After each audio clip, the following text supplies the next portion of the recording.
Bon, il me semble que beaucoup de gens ce livre. euh, je-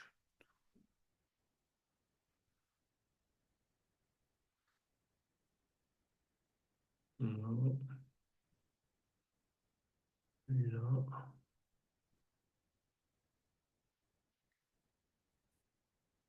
euh, donc, donc, premier sujet aujourd'hui. J'essaie de terminer plus tôt aujourd'hui parce que déjà de 2 heures et demie, c'est long. Donc, je parle comme si vous avez bien lu ce livre, ce chapitre. Non, vous comprenez principalement les caractéristiques de saison terre. Donc, qu'est-ce que c'est le caractéristique de saison terre? C'est comme énergétiquement, le terre, c'est au milieu de chaque quatre directions différentes. Le nord, c'est hiver, sud, c'est l'été, ouest, c'est le printemps, est, euh, est, automne. Donc, au milieu de T, c'est le passage de chaque quatre directions. Aussi, géographiquement, c'est le centre.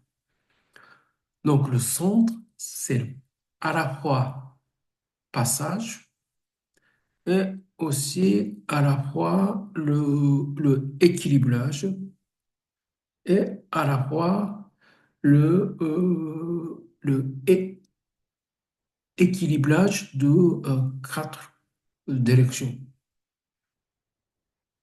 Par exemple, l'été, le sud, c'est le yin, non, yang extrême. Le nord, hiver, c'est le yin extrême. Au milieu, c'est le équilibrage. Au milieu, yin et yang. Donc, dans ce compréhension,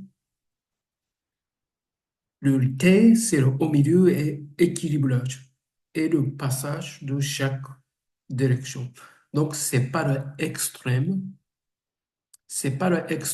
comme yin, c'est pas le extrême comme le yang, c'est pas c'est pas tendance d'augmenter comme le élément de bois, c'est pas comme tendance de descendre élément métal, c'est au milieu et équilibrage. Donc, ça, c'est le base de compréhension.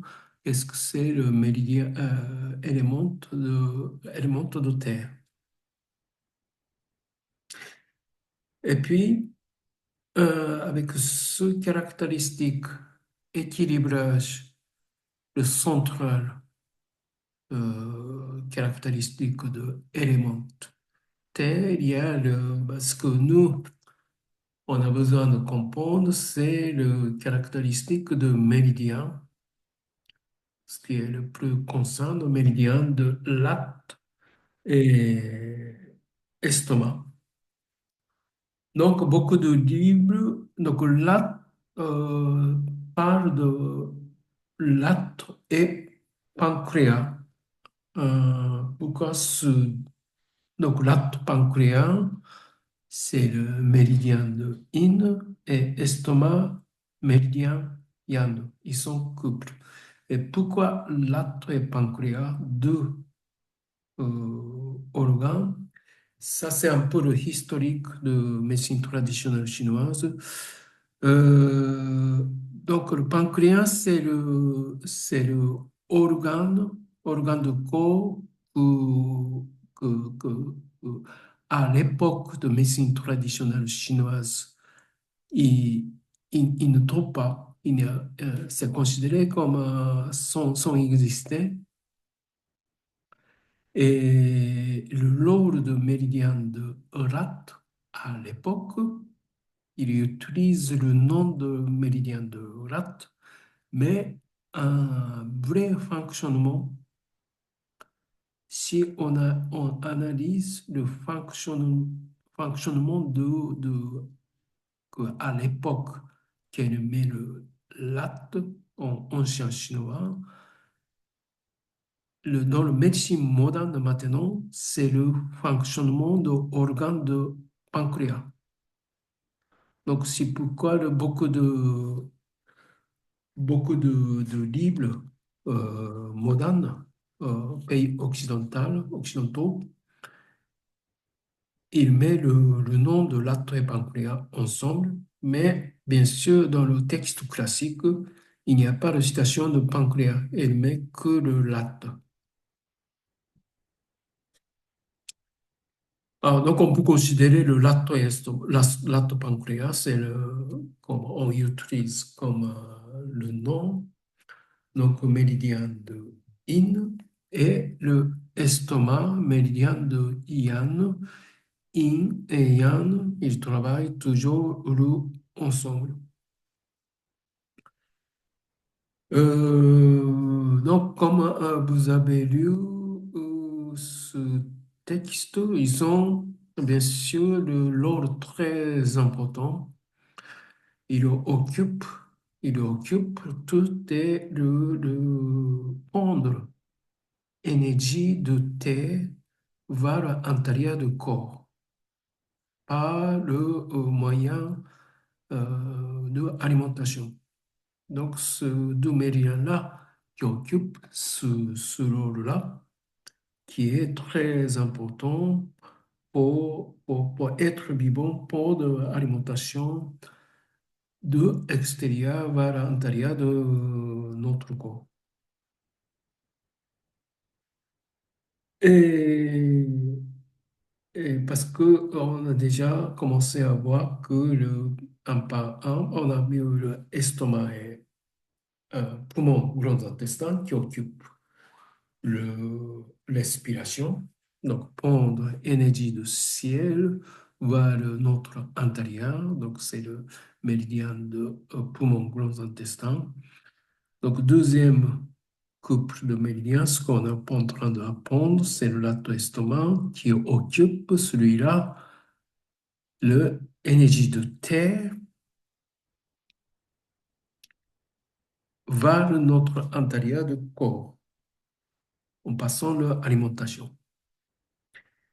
Et dans ce travail-là, le méridien de lato-estomac, il partage ce travail. Donc, ce qu'on peut comprendre, c'est l'estomac, c'est une sorte de récipient. Donc, il met l'objet, l'alimentation dans l'estomac, dans le cavité, et il fait le digestion. Il favorise le digestion.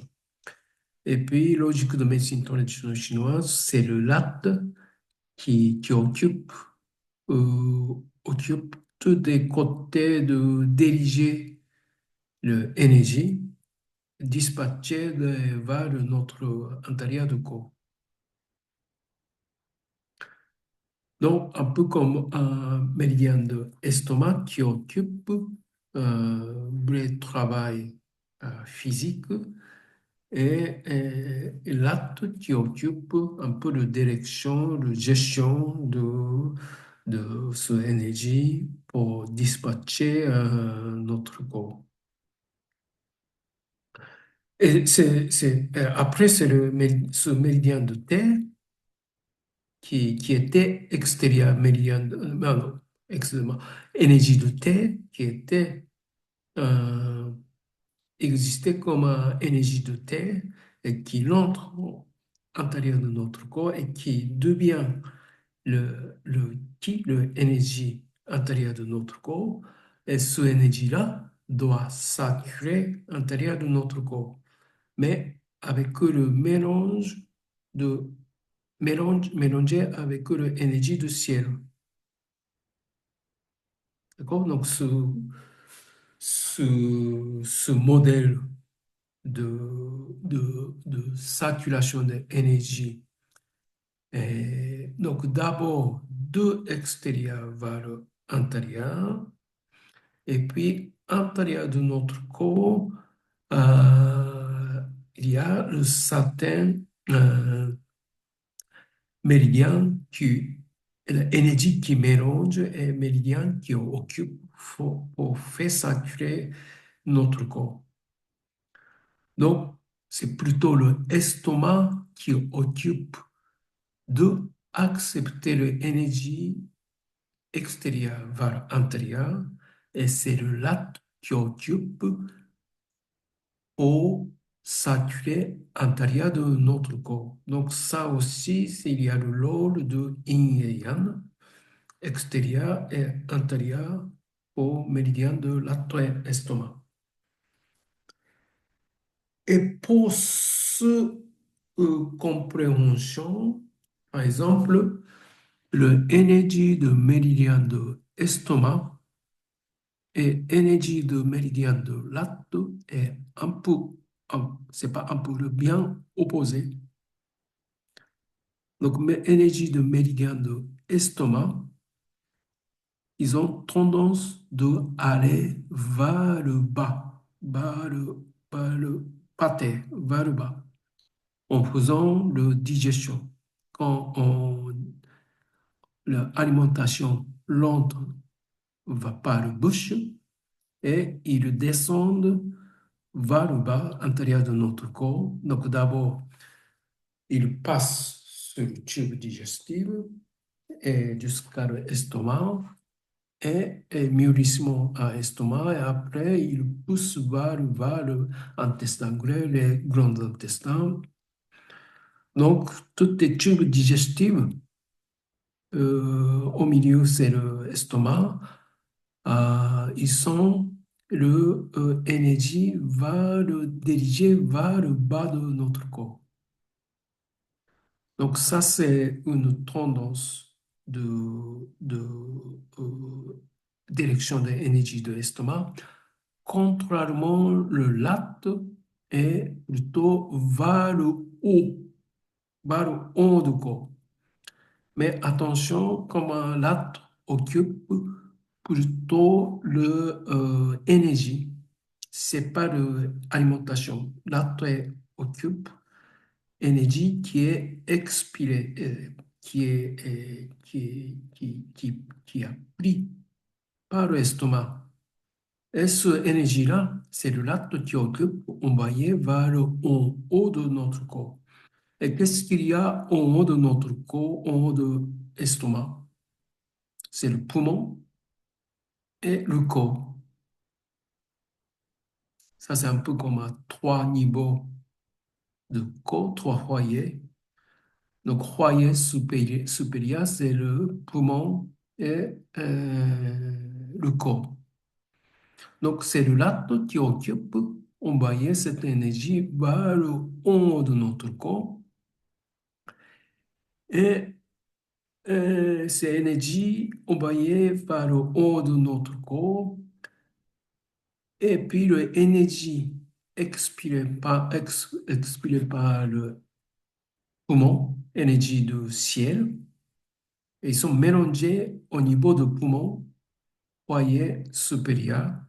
Et puis, grâce à mouvement de poumon, cette énergie mélangée est énergie de terre et ciel. Et puis, l'autre, troisième énergie, énergie ancestrale, qui vient de énergie de rein.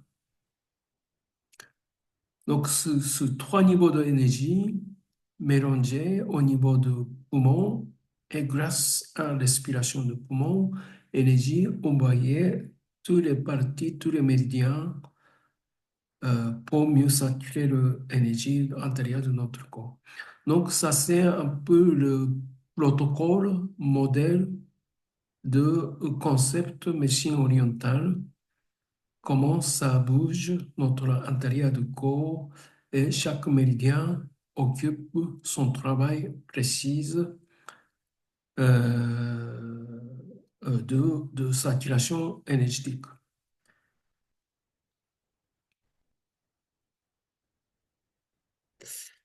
Alors,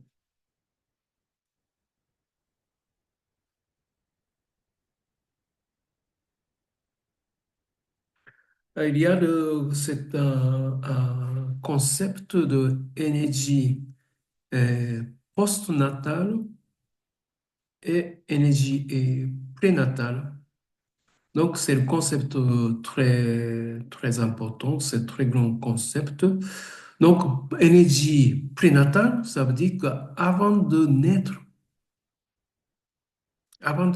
il y a de l'énergie qui, qui vient de notre ancêtre, nos parents. Et l'énergie de nos parents, ça vient de leurs parents. Donc, c'est l'énergie transmise par cette génération. Ça, c'est l'énergie prénatale. Donc, c'est l'énergie prénatale et les abeilles sur le méridien de Rhin. Ce qu'on dit prénatal et l'autrement dit, on dit l'essence. Et énergie postnatale, énergie qu'on pond après la naissance, il y a deux énergies, énergie qui vient du ciel, énergie de ciel par l'expiration et énergie qui vient de terre, énergie de terre par l'alimentation. Donc ça, c'est l'énergie postnatale. Donc là, il y a donc deux séparations prénatales et postnatales. Et dans le postnatal, il y a deux énergies. Et chaque méridien, poumon, et puis rate estomac. Et puis l'énergie prénatale, c'est l'énergie de rein qui occupe là où chaque travail. Euh, Donc, ça, c'est le grand ligne de compréhension un peu esprit de cette deux méridiens. Après, donc, il parle de chair, et il parle de climat, humidité. Alors, en fait, l'estomac, ça concerne beaucoup par l'humidité. Et en fait, l'estomac a besoin de très grands niveaux de humidité pour avancer cet mûrissement de alimentation. Donc, quand il n'y a pas de humidité de l'estomac, c'est un processus de digestion, ça n'avance pas. Donc, il aime bien l'humidité à certains niveaux. Et contrairement, le latte n'aime pas du tout l'humidité et parce qu'il occupe plutôt purement l'énergie est plus abstrait, énergie plus pure. Euh, alors, après, par exemple, là, on peut considérer que cette humidité peut sortir en observant notre langue. Alors, notre méridien de l'estomac, c'est pas bien sûr l'organe de l'estomac. Ça, organe de l'estomac comme en forme anatomique, c'est juste une partie du méridien de l'estomac. Donc, méridien de l'estomac, dans le pensée de médecine orientale, ça commence par bouche, parce que c'est là que il prend d'alimentation.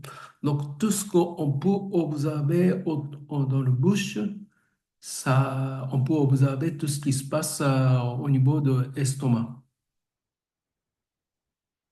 Ça veut dire que dans le désert, par exemple, Dans le euh, pardon? ça veut dire que, par exemple, dans le désert, où il fait Oui. chaud, sec, l'estomac subit un dérèglement. Ouais. C'est pas qu'au niveau de désert, mais si on n'a pas suffisamment de l'eau, l'être humain, on souffre. Hein. Mais Mais là, il s'agit de l'humidité extérieure. Est-ce que vous parlez aussi de, de l'eau, enfin, qu'on boit? oui, mais le lot qu'on boit, bien sûr, mais le lot bah, si on parle de estomac, l'eau par rapport de estomac, c'est le lot que le estomac avance de digestion. Parce que l'eau qu'on boit, on utilise plusieurs façons différentes par, par le pensée de médecine orientale. Par exemple, on fait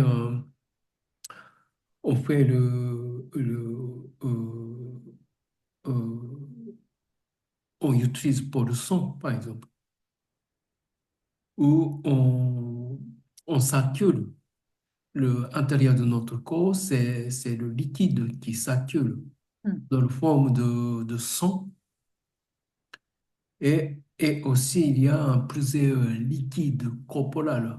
C'est pas que le sang, comme le liquide intérieur de notre corps qui circule. Et le sang est aussi l'autre liquide intérieur de notre corps. C'est le moyen de communiquer à l'intérieur de notre corps. Donc, c'est pas bien sûr que l'estomac qui a besoin hmm, le liquide. hmm, Par exemple, le méridien de Rein-Bessy a vraiment besoin de faire son travail. Bah, Bessy qui occupe, bah, on n'a pas encore vu le méridien de Bessy, mais le méridien de Bessy qui occupe le lot pour saturer notre corps dans une forme de équilibrer notre intérieur en bien occupant le qualité de l'eau intérieure de notre corps. Et puis, c'est le Bessie qui filtrait l'eau qui sature l'intérieur et il jette vers l'extérieur ce qu'on n'a pas besoin tous les matériels on n'a pas besoin à l'intérieur de notre corps, on jette vers l'extérieur par le travail de méridien de vessie. Donc, le lot, bah, peut-être on peut utiliser plutôt l'humidité. Le mot de humidité, c'est plus facile à comprendre pour favoriser cette digestion de l'estomac. Et ce que je suis en train de parler, c'est en observant au niveau de bouche,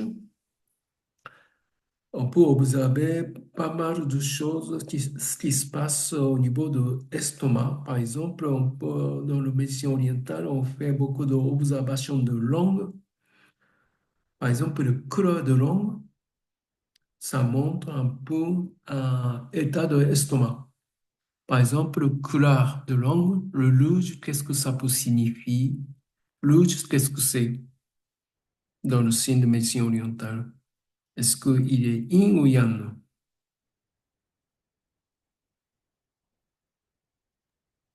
Bien. Yang.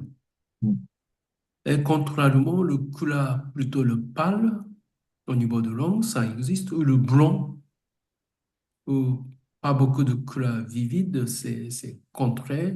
Donc, on peut montrer, par exemple, au niveau de l'angle très rouge, on peut montrer que l'estomac est très chaud, yang. Qu'est-ce que ça veut dire ça? C'est le estomac, par exemple, trop rouge, c'est le enflammé, par exemple. Qu'est-ce que ça peut provoquer l'inflammation de l'estomac, par exemple?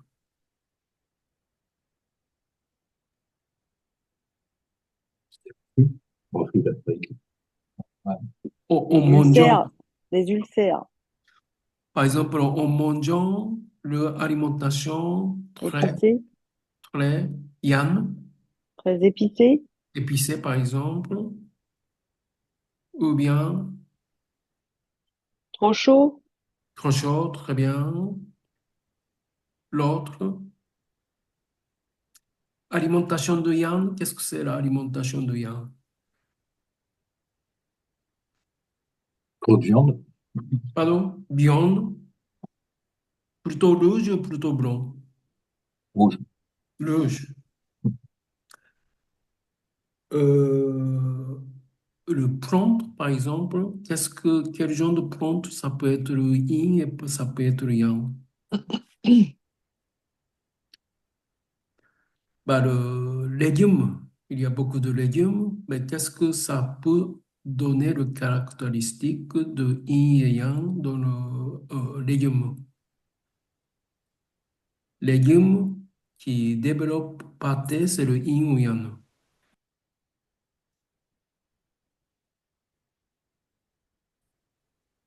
Légume qui développe vers le haut, comme un prompt,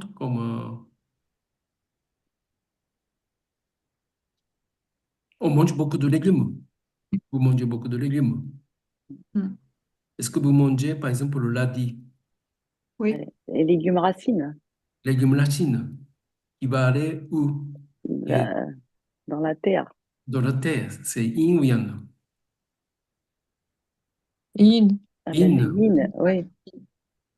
il développe et il cultive la terre. C'est l'énergie de yin. Mm. C'est le lachine. Contrairement à ça, un légume dirigé vers le ciel, Et yang. yang, beaucoup de légumes, beaucoup de feuilles vertes, Mm, mm. beaucoup de feuilles vertes, beaucoup de choses. Vers le vert, vers l'extérieur, vers le haut, c'est le légume yang. Donc là, si on mange beaucoup de choses, trop de choses yang, d'abord l'estomac, de plus en plus le yang, le corps entier de plus en plus yang. Donc c'est pourquoi le légume aussi, mais c'est pas que le légume, mais toutes les alimentations dans la logique de médecine orientale, c'est bien harmonisé, bien sûr.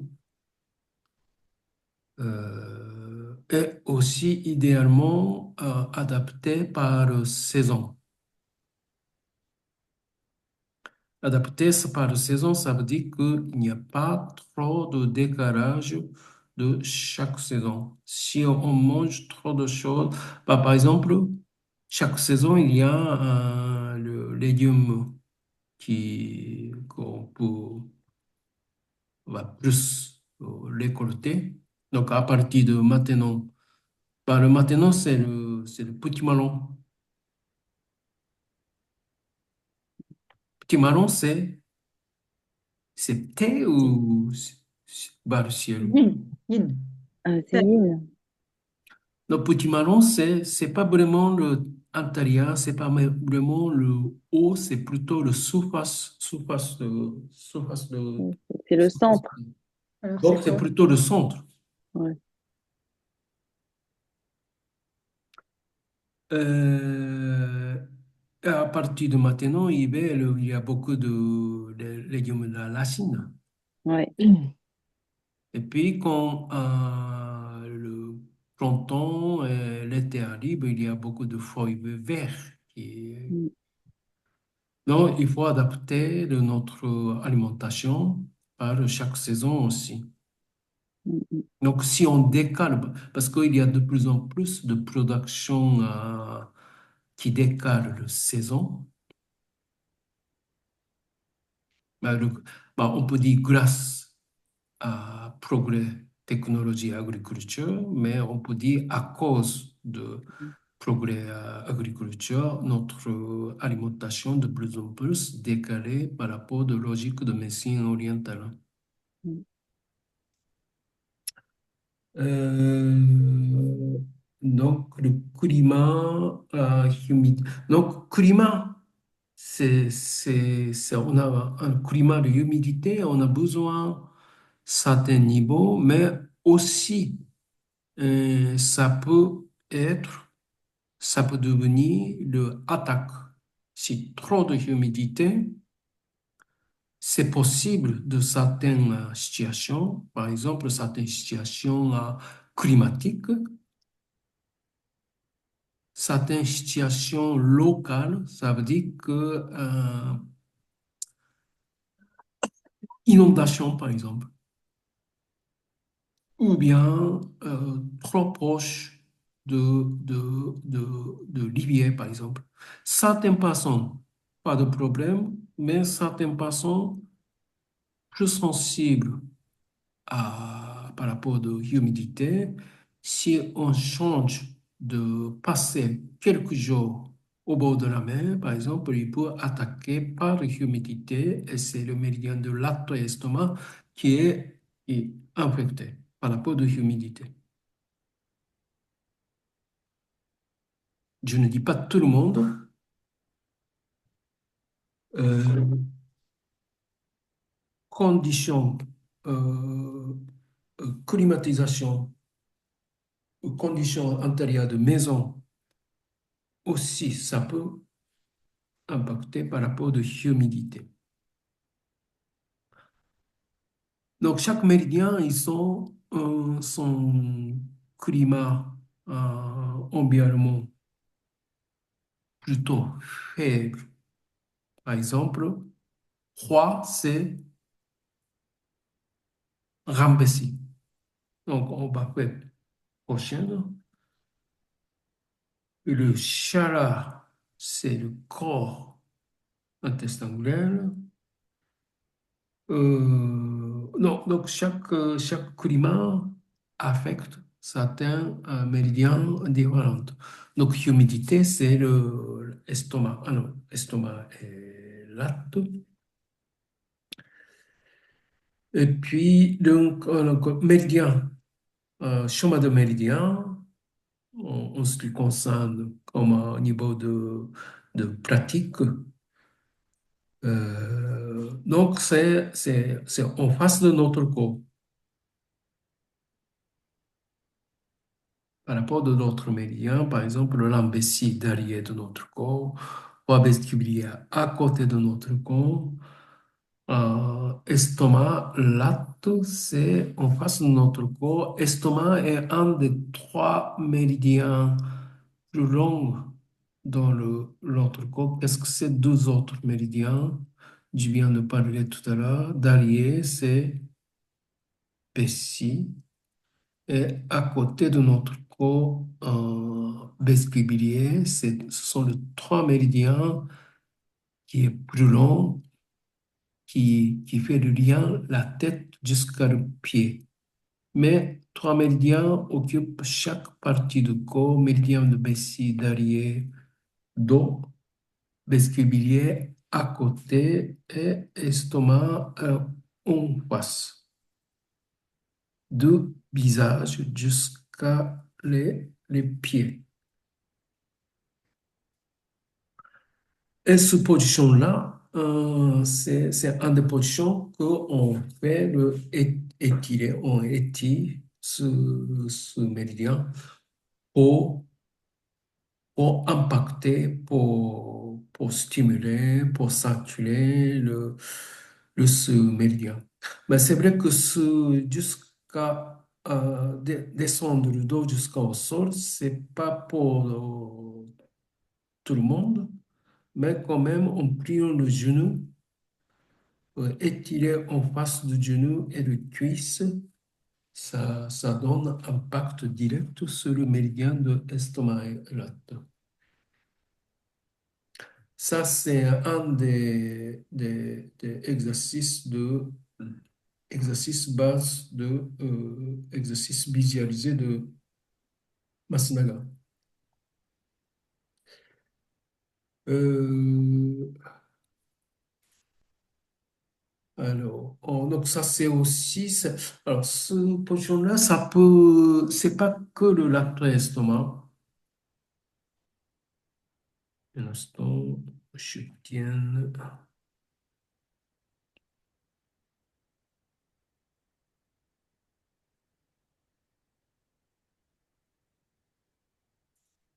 Il est utile plusieurs méridiens, mais c'est un des positions que beaucoup d'exercices orientaux, même yoga, tout ça. Et, et aussi, c'est très intéressant parce que c'est le position de prier. Il y a beaucoup de religions qui utilisent ce position-là pour prier. Surtout, par exemple, le bouddhisme utilise ce position sur plusieurs pratiques très différentes, même pour prier ou montrer le respect pour le supérieur ou bien une sorte de punition aussi. Ça s'utilise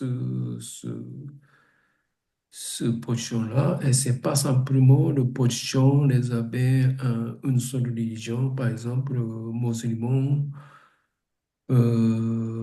ou d'autres religions utilisent ce prier. Et ça aussi, c'est le position on plie le bassin complètement.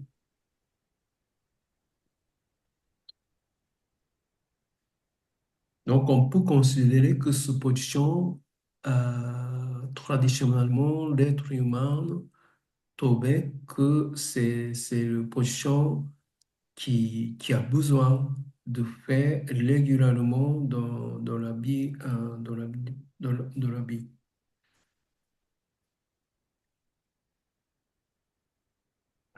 Dans ce position de ce qu'on dit, le position de Cobra dans le domaine de yoga, ça étire tous les en face de notre corps. Alors, je avance, position ainsi, donc ça va, donc vous pouvez lire. euh,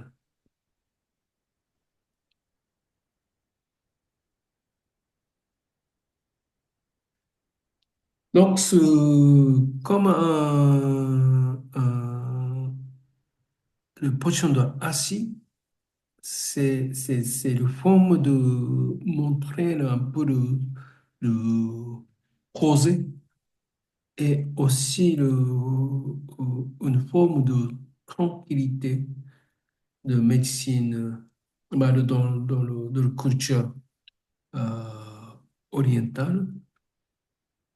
Et aussi, c'est une forme de immobilité. On n'est pas dans l'action, mais on n'est pas non plus le pose. Pose, c'est dormir, allongé au sol. Mais ce position-là, assise, c'est d'abord le posture de, par exemple, méditation. Mais méditation n'est pas de pause. Méditation, c'est la méditation. Méditation, c'est le con- contemplation. Donc, il faut idéalement avoir une forme de corps qui pose et qui n'est pas le mobile, qui n'est immobile, parce que il faut confronter et rentrer notre intérieur. Et on peut facilement poser le main sur le ventre. Donc, Donc la Terre, image de Terre, c'est au milieu, le centre de notre réaction. Et cette forme de, de état psychique et état de physique peut favoriser par cette production. Donc, le culture orientale, il propose de ce forme de positionnement du corps qu'on fait une sorte d'intériorisation comme une forme de méditation. Et cette intériorisation besoin d'immobilité et immobilité peut considérer comme la terre. La terre, c'est quelque chose d'immobile, le central. Et aussi, donc la méditation, la terre, donc très bien, vous pouvez lire ce qui est. Donc, le bouche, c'est très important comme l'entrée de l'alimentation. Et le digestion, on sait déjà que digestion commence par bouche avec mastication. Euh, on connaît très bien même la médecine occidentale. Et aussi le salive qui jute à l'intérieur de bouche, c'est déjà le début de digestion. Donc, mastication, c'est une forme d'activité très intéressante et importante. Et aussi, c'est une forme d'appréciation. Combien on peut apprécier l'énergie qui entre à l'intérieur de notre corps en mastiquant conscience avec le conscience.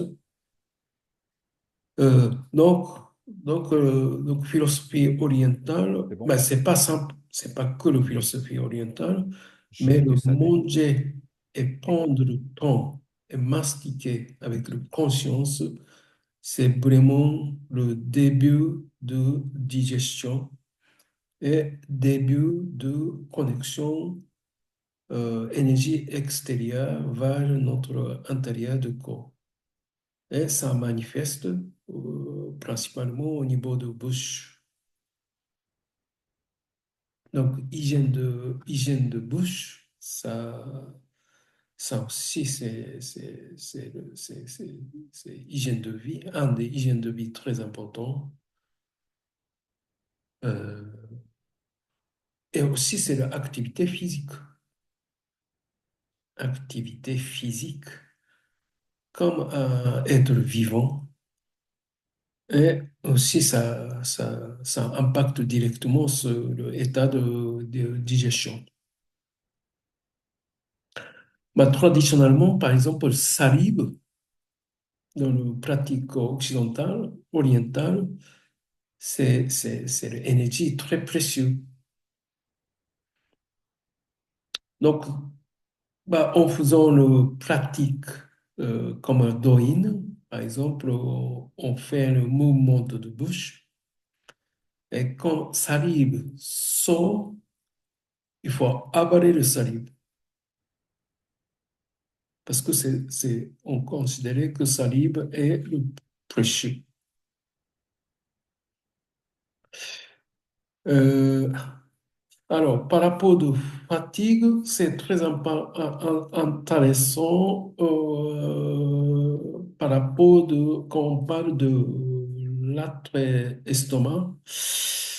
Alors, fatigue n'est pas un unique euh, euh, occupation de l'attrait estomac. Par exemple, il y a d'autres médias qui concernent pour analyser qu'est-ce que ça provoque le fatigue.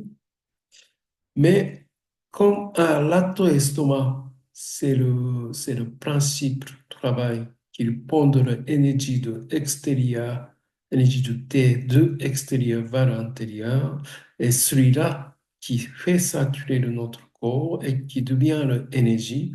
Fatigue, c'est une sorte de blocage de l'énergie, le manque d'énergie et faiblesse de l'énergie. Donc, ça peut lier. Je ne dis pas que ça doit lier. Ça peut lier principalement un des méridiens susceptibles, c'est le méridien de l'atro-estomac. Et il y a d'autres méridiens qui est lié aussi, bien sûr, plutôt le roi basculier. Qu'est-ce qu'il fait le roi? Dans le médecine orientale, c'est le roi qui lésave, qui accumule de l'énergie. Et puis l'autre méridien de rein qui, qui a l'origine de l'énergie de notre corps, qui a l'achine de l'énergie de notre corps. Donc chaque méridien qui peut provoquer, si dans le cas de déséquilibre, euh, provoque de fatigue. Donc, on peut rencontrer dans l'activité de shiatsu des gens qui est fatigué, bah, je me sens fatigué, là, là, là, là, là. C'est assez collant. Et dans ce cas, en tant que thérapeute de médecine orientale, c'est bien de poser des questions pour trouver qu'est-ce que ça peut être, quel méridien ça peut être responsable pour ce fatigue-là. Et c'est pourquoi très, c'est intéressant et important comprendre le premier compréhension de logique de médecine orientale. Par exemple, cette fatigue provoquée par le lac et estomac, quel genre de questions il faut poser? Je ne dis pas quelle question, quel genre de question. Au niveau de l'alimentation, Très bien. Il faut poser parce qu'il y a des gens qui ne mangent pas très bien, bien sûr. Si on ne pose pas de questions, ils ne disent pas, ils ne disent pas. Quelqu'un qui vient shiatsu, et pourquoi vous venez le shiatsu? Il dit, et je me sens fatigué et je veux donner les ordres de ce problème. Mais, mais les gens qui ne mangent pas bien, ils ne savent pas. Ils ne savent pas comment ils mangent. Donc, ils n'ont pas dit que je mange pas bien. Parce qu'il n'y a pas de conscience. Dans ce cas, on pose des questions. Qu'est-ce que vous mangez d'habitude? Il y a des gens qui mangent tous les jours le McDonald's. Il y a des gens qui mangent, il y a des gens qui ne mangent pas, beaucoup non plus. Donc là, il faut poser des questions.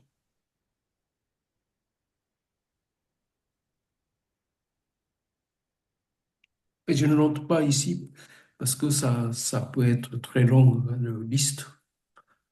C'est tout ce qui est le concerné au niveau de l'alimentation.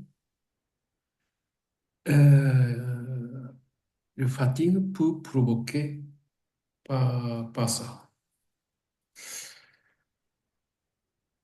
Euh,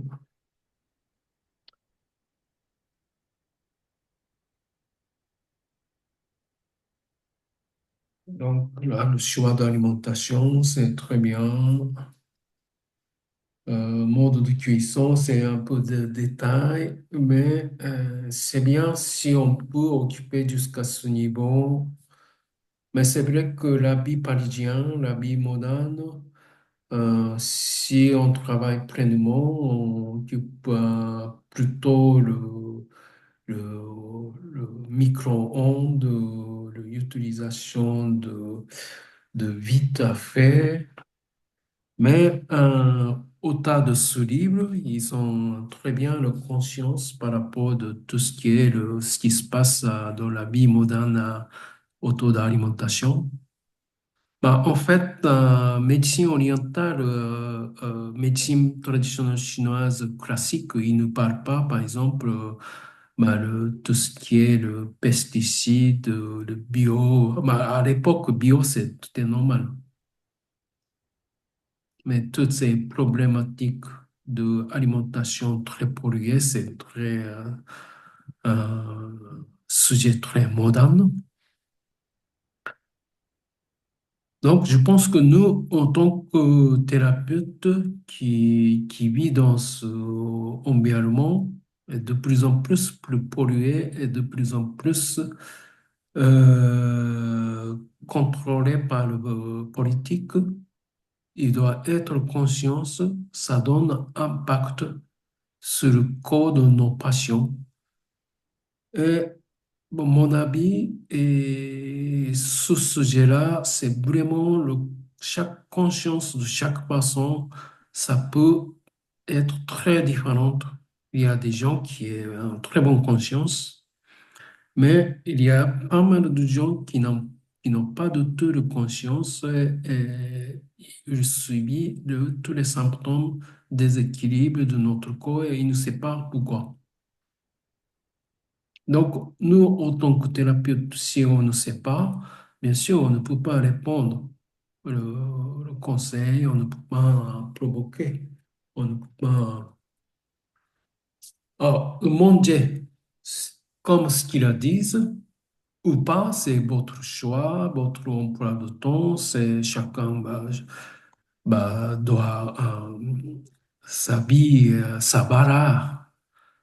C'est chaque famille, chaque bara personnel, social, culturel différente. C'est pas moi qui vous impose, c'est pas ce livre qui impose, mais il faut être conscient, on est dedans. On est dedans et aussi il y a de l'information partout, comme on connaît. Comme on connaît l'information partout et comme on connaît le choix partout. Et c'est lié directement de notre vie énergétique, santé et bien-être. Ça, c'est clair. Alors, au- quand on parle ça, parce que c'est le latte estomac, c'est vraiment la nourriture. J'aime bien faire peut-être la prochaine classe virtuelle une sorte de concept oriental par rapport à la nourriture, de ce je viens de parler tout à l'heure, le concept de yin et yang.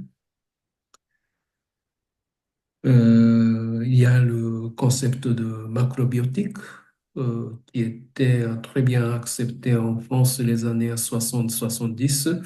Et maintenant, le nom de macrobiotique disparu curieusement parce qu'ils sont considérés comme un secte, mais la plupart de méthodes de cuisine naturelle, ce qu'on dit, ils ont changé le nom. Ils ont changé le nom pour être plus invisible et naturel. C'est basé sur un esprit de macrobiotique. Manger naturellement possible. Et manger localement et manger par saison. Et manger en quantité. C'est pas séparé, le os et le pot. Il faut manger tout entier. Si on mange le poisson, il faut manger la tête jusqu'à la fin.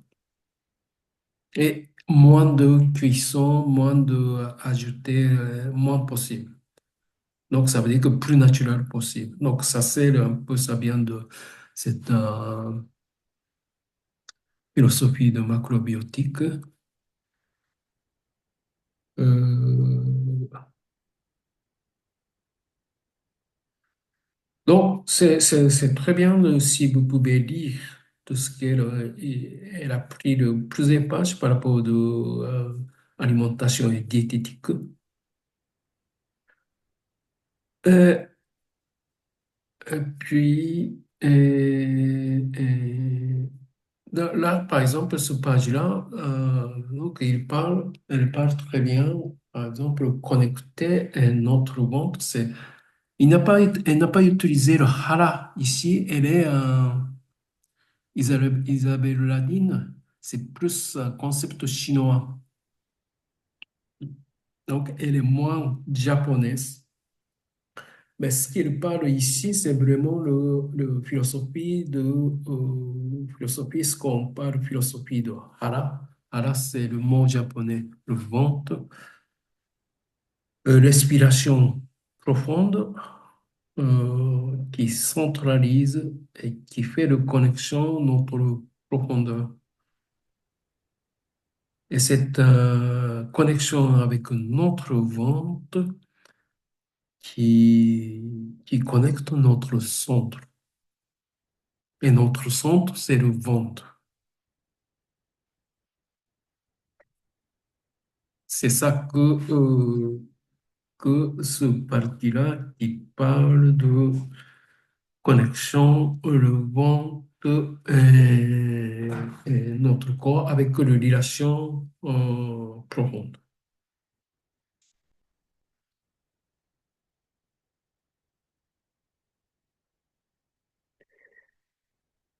Alors, donc, massage, cécile, organe, angoisse. Donc, ça, ce parti-là est aussi très intéressant parce que c'est psychologie et tout est inquiétude, angoisse, le doute, manque de confiance. Tout ça, ça lié avec le lac estomac. Pourquoi j'ai dit ça? Parce qu'il y a beaucoup de gens qui ont un peu tendance de peut-être moins que période confinement.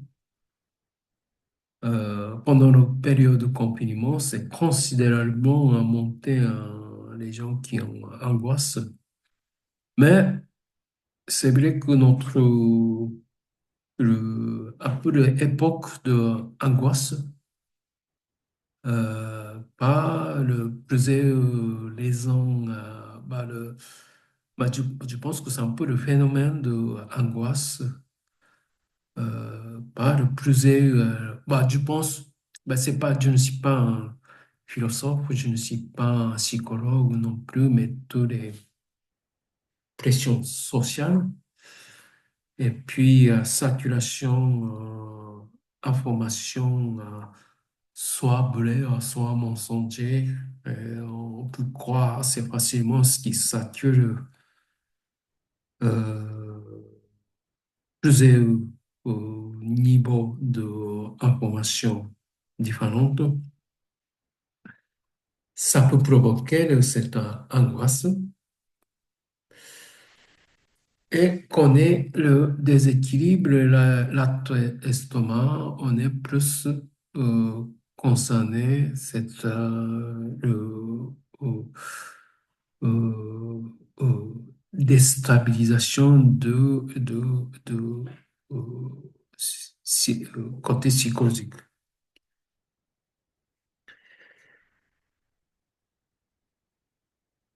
Voilà, donc du coup, on peut, de partager. Est-ce qu'il y a des questions? Oui, cet extrait-là, c'est un extrait du livre d'Isabelle Lading, c'est ça, Les 5 saisons de l'énergie, la médecine chinoise au quotidien, c'est ça? Oui. D'accord, ok. Ah bah, d'autres questions?